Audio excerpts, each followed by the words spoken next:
going on, everybody? It is your boy Slim, and today we are going to be reacting to the real stories and origins behind 5 famous Disney movies by top 5, top 5, top 5. What top 5 you smoking on, Kendrick? But I'm glad I can cut out so much stuff that you guys never see. But we're gonna leave this one in. I'm not gonna hold you guys up too long, man.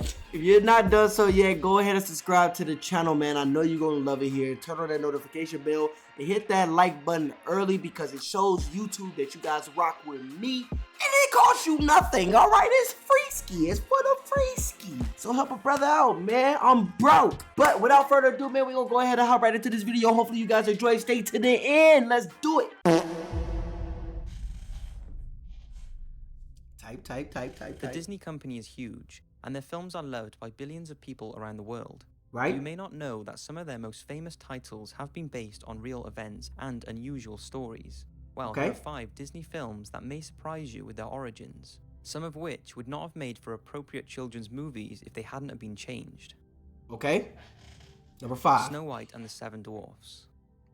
When the 1937 film Snow White and the Seven Dwarfs was released, it was 37? a huge hit and was the first of now many princesses for Disney. We are all familiar with the story. It's about Snow White living with her jealous stepmother who orders her huntsman to kill the princess. But unable to face killing Snow White, he lets her free in the forest where she lives with the 7 dwarfs. When the evil queen finds out that Snow White is still alive, she possesses an old hag to give Snow White a poisoned apple. When she takes a bite, she is thought to have died and lays motionless, until a prince finds her and kisses her, bringing Snow White back to life, and they live happily ever after. It's a lovely story, but the original has an alternative, pretty gory ending. Uh-oh. The original Snow White story was written by the Brothers Grimm in 1812. Oh no, not the Grimm brothers. German. It shares pretty much all the similarities to the Disney film, except for when Snow White is poisoned by the apple, the prince does not kiss her and bring her back to life. He takes the casket she is lying in, trips over a branch in the forest, dropping Snow White and causing the poison apple to dislodge from her throat, and she comes back to life. Now, here's where it gets dark. They then arrange a huge wedding, inviting every king and queen in the land. The Wicked Queen accepts the invitation, not realizing it's her stepdaughter's wedding. And when she arrives, she is made to wear a pair of shoes that are glowing red hot, and is forced to dance until she drops dead. This was her punishment for trying to kill Snow White. It's pretty disturbing since it's supposed to be a children's story. You can see why they didn't include that part in the film. Pocahontas. This Disney film was perhaps one of the most controversial. If you guys don't know about the Grimm brothers, bro, look them up. I had a book. I don't know what happened to it. I think somebody took it. But I had like a huge book of all the original Grimm brothers stories. And that's where a lot of Disney movies come from. Like, fucked up shit. I'm telling you, like, was Peter Pan, Cinderella. I'm telling you, bro, they all come from a dark, twisted story. And then Disney said, that's the one. That's the one. Like, what the hell? Controversial of the Disney princess films, mainly because it was based on a true story, but was changed so much that many believe it took historical liberties with its portrayal of Pocahontas, straying too far from the facts to make it into a children's film. In the film, Pocahontas is a young American Indian woman whose father is a powerful Indian chief. He wants her to marry a native warrior, but she falls for a British captain and her father disapproves. Things are made worse when the British captain's fellow Englishmen try to rob the Native Americans of their gold. But this is very different to the true story of Pocahontas, the daughter of a poet and chief. She was born in around 1595 and her birth name was Matoaka. Pocahontas later came as a nickname given to her which means spoiled or naughty child. Pocahontas was part of a tribe located in Tidewater, Virginia, and her childhood would have seen the English arriving in search of the New World, which resulted in many clashes between the English and the native Indians.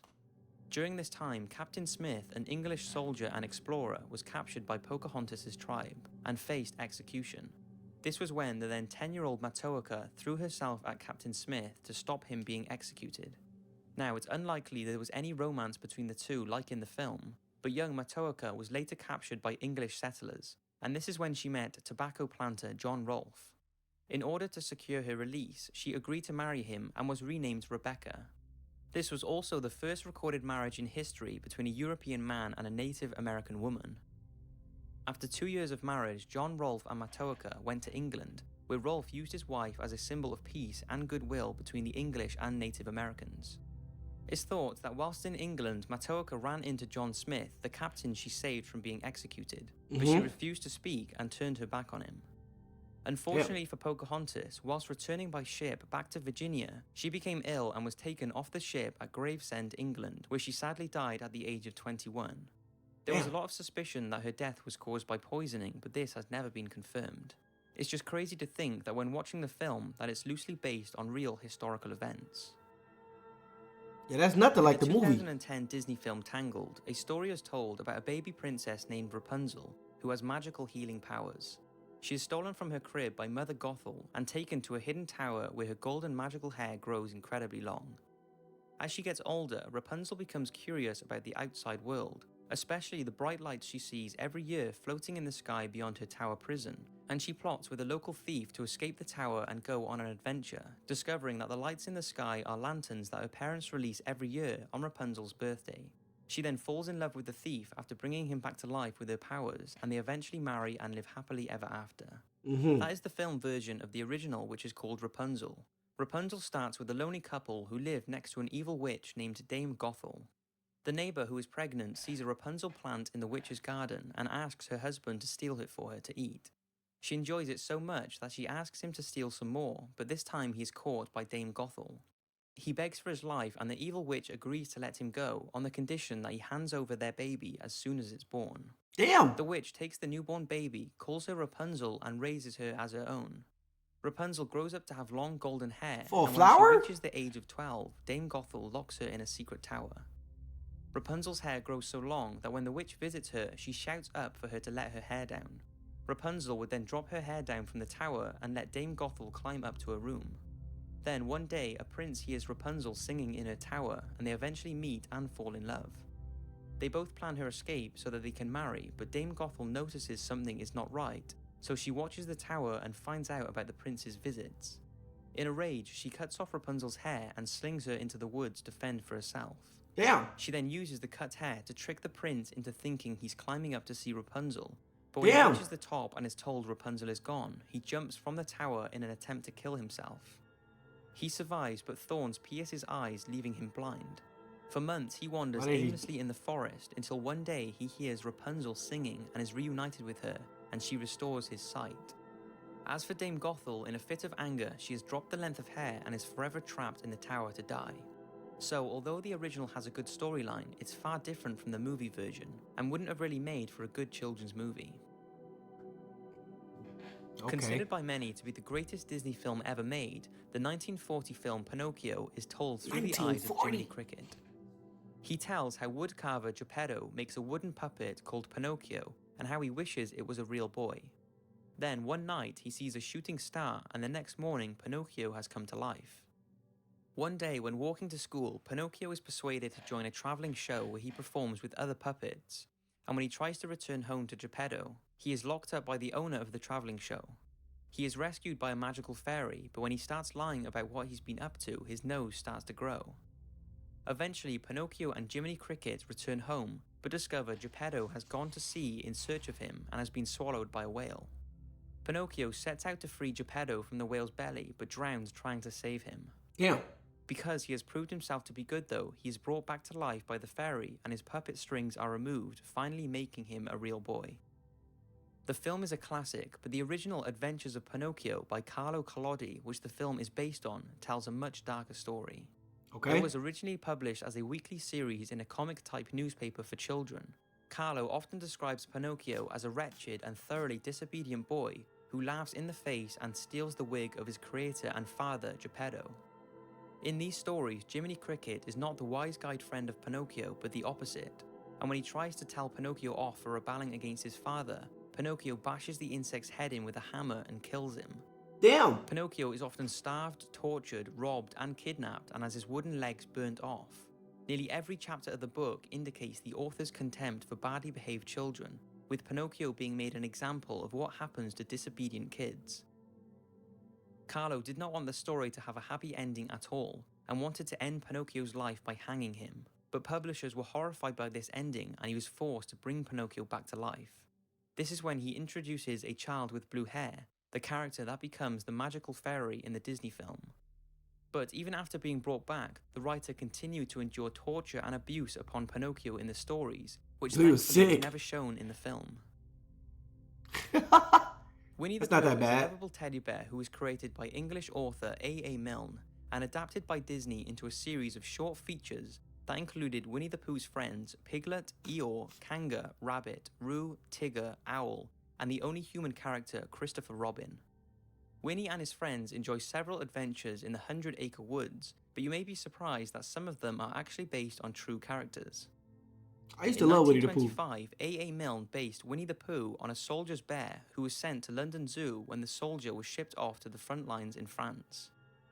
Christopher Robin Milne, A.A. Milne's son, was a visitor to the zoo and loved the female bear. He named his teddy bear Winnie the Pooh, and this created the inspiration for his dad to create the yellow bear we all know of today. So Winnie the Pooh was based on the bear, and Christopher Robin was based on A.A. Milne's son, Christopher Robin Milne. Oh, But wow. behind the laughter and fun, Winnie the Pooh and his friends are thought to have a deeper meaning to their characters. Now, this was never confirmed by the creator, but is a widely believed theory by many, and when you hear it, it definitely makes you wonder. It's thought the characters all show traits of mental disorders, and here are the psychological profiles of them. Winnie the Pooh is thought to suffer from a range of mental disorders. His careless and dreamy nature and disregard towards rules point to a form of inattentive attention defect hyperactivity disorder. Also, his obsession with honey and willingness to risk everything to get it indicates to some he is suffering from impulsivity with obsessive fixations. Piglet is thought to suffer from generalized anxiety disorder. His general nervousness and low self-esteem contribute to his stuttering speech and the irrational anxiety he displays. The owl seems to be dyslexic as he spells things jumbled up and in the wrong way. Tigger is unable to control his constant bouncing and has an extremely impulsive nature. Despite this, the others are drawn to him as he is very sociable, but by association they risk getting themselves in trouble due to his behaviors. Some say this is a classic sign of ADHD. Some say Kanga shows signs of social anxiety disorder. She is an overprotective, super-organized mother and is obsessed with controlling little Roo, preventing him from making his own decisions. Kanga also tries to mother Tigger in much the same way, feeding him and looking after him, although she is unable to control him. The rabbit, who is over-organized and obsessed with having everything in the right place, has led people to believe that he is suffering from OCD. Eeyore, the downcast donkey who has a negative spin on everything, seems incapable of getting any joy out of life, and is definitely suffering from some kind of depression. And finally, Christopher Robin, with his wild imagination and stuffed toys as best friends, is thought to have created all the characters in his own head, and they represent all the feelings he is actually experiencing. Some believe Christopher is suffering from schizophrenia. But this wouldn't be the first time something like this has happened in a children's movie. Alice in Wonderland has long been linked to a person experiencing a drug trip, with many thought to be drug references throughout. Although this, like Winnie the Pooh, has never been confirmed by the creator that this was their intentions. So maybe it's just people being silly and looking into things too much, or maybe it was A.A. Milne's intention to add more character to the stories. Whatever you think, don't let any of this take away from these incredible Disney films. I hope you've enjoyed the video, and I'll see you next week for another one. I don't know about that one. That was kind of a stretch. The Winnie the Pooh one was kind of a stretch. I mean, like, you could assume that with a lot of TV shows, with a lot of different characters, with a lot of different attributes, you know. But, hey, who am I, man? Leave a like. Catch you in the next one.